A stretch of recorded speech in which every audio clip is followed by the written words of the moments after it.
الحمدللہ رب العالمین، الصلاۃ والسلام علی سید الانبیاء والمرسلین وعلی آلہ الطیبین واصحابہ الطاہرین، اما بعد فاعوذ باللہ من الشیطان الرجیم، بسم اللہ الرحمن الرحیم، وَإِذَا نَادَيْتُمْ إِلَى الصَّلَاةِ اتَّخَذُوهَا هُزُوًا وَلَعِبًا صدق اللہ العظیم وصدق رسولہ النبی الکریم الامین، ان اللہ وملائکتہ یصلون علی النبی یا ایھا الذین آمنوا صلوا علیہ وسلموا تسلیما۔ درود پاک اللہم صلی علی سیدنا و مولانا محمد وعلی آل سیدنا و مولانا محمد مبارک وسلم علیہ۔ حمد و ثنا کے بعد میرے نہایت واجب الاحترام دوستو بزرگوں، السلام علیکم ورحمۃ اللہ وبرکاتہ۔ حضرات محترم، آج کا ہمارا موضوع اذان کی ابتدا کب ہوئی اور اذان کی فضیلت کیا ہے۔ حضرات محترم، حضور سید عالم صلی اللہ علیہ وآلہ وسلم جب مدینہ منورہ میں تشریف لائے تو حضور صلی اللہ علیہ وآلہ وسلم نے مسجد نبوی صلی اللہ علیہ وآلہ وسلم کی تعمیر شروع کی تو حضرت عمر فاروق رضی اللہ تعالی عنہ دیگر صحابہ کے ساتھ بڑھ چڑھ کر مسجد نبوی صلی اللہ علیہ وآلہ وسلم کی تعمیر میں حصہ لیا۔ حضرت محترم،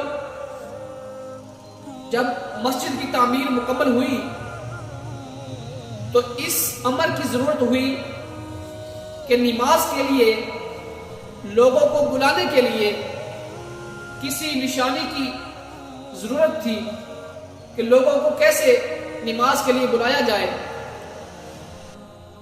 تو حضرت محترم، حضور صلی اللہ علیہ وآلہ وسلم نے دیگر صحابہ سے مشورہ لیا تو بہت سے صحابہ نے تجویز پیش کی۔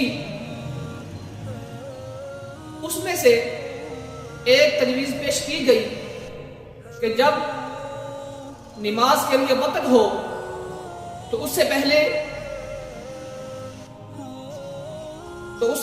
آگ جلا دی جائے۔ تو حضور صلی اللہ علیہ وآلہ وسلم نے فرمایا کہ یہ آگ جلانا مجوسیوں کا کام تھا۔ تو حضور صلی اللہ علیہ وآلہ وسلم نے اس تجویز کو قبول نہیں کیا اور اس کو رد کر دیا۔ ایک تجویز پیش کی گئی کہ نماز سے پہلے بغل بجایا جائے تاکہ لوگوں کو نماز کے لیے بلایا جائے۔ تو حضور صلی اللہ علیہ وآلہ وسلم نے اس تجویز کو بھی رد کر دیا، قبول نہیں کیا۔ حضور صلی اللہ علیہ وآلہ وسلم کو ایک مشورہ دیا گیا کہ نماز سے پہلے بغل بجایا جائے۔ تو حضور صلی اللہ علیہ وآلہ وسلم نے اس تجویز کو بھی رد کیا اور قبول نہیں کیا۔ حضور صلی اللہ علیہ وآلہ وسلم نے فرمایا کہ یہ یہودیوں کا طریقہ تھا، اس لیے حضور صلی اللہ علیہ وآلہ وسلم نے اس کو رد کیا۔ اور ایک اور تجویز پیش کی گئی کہ نماز سے پہلے ناقوس بجایا جائے۔ تو حضور صلی اللہ علیہ وآلہ وسلم نے اس تجویز کو بھی رد کر دیا۔ حضور صلی اللہ علیہ وآلہ وسلم نے فرمایا کہ ناقوس یہ جو ہے یہ عیسائیوں کی عبادت گاہوں میں رائج تھا۔ تو حضور صلی اللہ علیہ وآلہ وسلم نے اس مشورے کو بھی پسند نہیں کیا۔ اسی محفل میں حضرت عمر فاروق رضی اللہ تعالی عنہ تشریف فرما تھے۔ تو حضرت عمر فاروق رضی اللہ تعالی عنہ نے حضور سید عالم امام الانبیاء فخر الانبیاء تاجر مدینہ صلی اللہ علیہ وآلہ وسلم کی پاک بارگاہ میں اپنا خواب سنایا۔ تو آپ عرض کرنے لگے، یا رسول اللہ صلی اللہ علیہ وآلہ وسلم، رات کو میں نے خواب سنا ہے کہ کہ کوئی کہنے والا یہ کہتا ہے کہ نماز کے لیے اذان کہو، کہ کوئی کہتا ہے اذان کہو، میں یہ کلمات سن رہا ہوں، کوئی کہتا ہے کہ نماز کے لیے اذان کہو۔ یہ خواب حضرت عمر فاروق رضی اللہ تعالی عنہ نے حضور صلی اللہ علیہ وآلہ وسلم کی بارگاہ میں پیش کیا، تو حضرت عبداللہ بن زید رضی اللہ تعالی عنہ نے حضرت عمر فاروق رضی اللہ تعالی عنہ کے خواب کے بعد اپنے خواب کا ذکر کیا، تو آپ فرماتے ہیں یا رسول اللہ صلی اللہ علیہ وآلہ وسلم، میں نے آدمی کو دیکھا جس نے 2 سبز کپڑے پہنے ہوئے تھے اور وہ مجھے اذان کے کلمات سکھا رہا ہے، وہ مجھے اذان کے کلمات سکھا رہا ہے۔ تو حضور صلی اللہ علیہ وآلہ وسلم نے حضرت عبداللہ بن زید رضی اللہ تعالی عنہ کو حکم دیا کہ تم حضرت بلال رضی اللہ تعالی عنہ کو اذان کے کلمات سکھاؤ۔ تو حضرت بلال رضی اللہ تعالی عنہ نے اذان کے کلمات سیکھنے کے بعد جب پہلی مرتبہ اذان دی، تو حضرت عمر فاروق رضی اللہ تعالی عنہ نے جب اذان کے کلمات سنے تو حضور صلی اللہ علیہ وآلہ وسلم کی بارگاہ میں حاضر ہوئے اور عرض کی یا رسول اللہ صلی اللہ علیہ وآلہ وسلم، یہی الفاظ یہی کلمات میں نے سنے تھے۔ تو حضور صلی اللہ علیہ وآلہ وسلم نے حضرت عمر فاروق رضی اللہ تعالی عنہ کی یہ بات سنی اور اللہ تبارک و تعالی کا شکر ادا کیا۔ حضرت عمر فاروق رضی اللہ تعالی عنہ کو اللہ کے نبی صلی اللہ علیہ وآلہ وسلم نے فرمایا، اے میرے پیارے صحابی، یہ کلمات مجھے وحی کے ذریعے بتا دیے گئے تھے، میں چاہتا تھا کہ میرے صحابہ بھی اس بات کی تصدیق کر دیں۔